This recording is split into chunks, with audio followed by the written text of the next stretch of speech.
রশি উস্কাও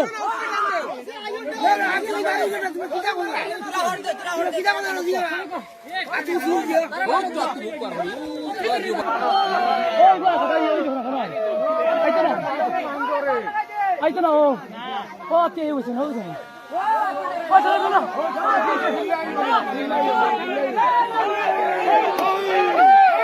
ওই ইন্টার সিলাই না ইনো সিলাই ইয়া তো সিলাই না সিলাই না ও আগে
টান দেও কজিয়া টান দেও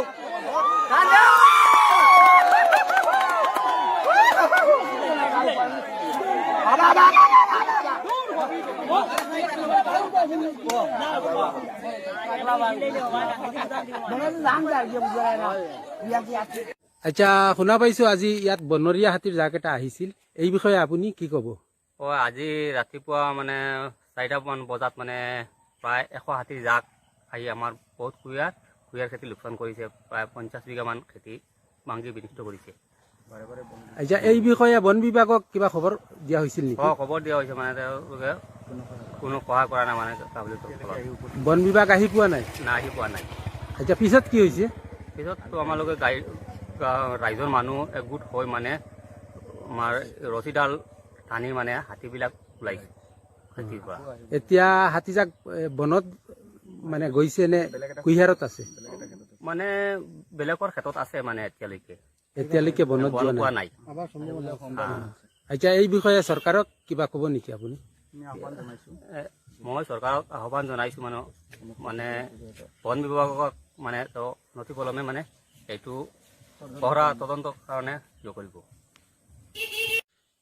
আচ্ছা শুনা পাইছো আপোনালোকৰ ইয়াত জংগলী হাতী আহিছে এই বিষয়ে কি ক'ব আপুনি আজি ৰাতিপুৱা প্ৰায় আমাৰ ফৰমাৰপাৰ গাঁও পঞ্চায়তৰ অন্তৰ্গত অকান্ত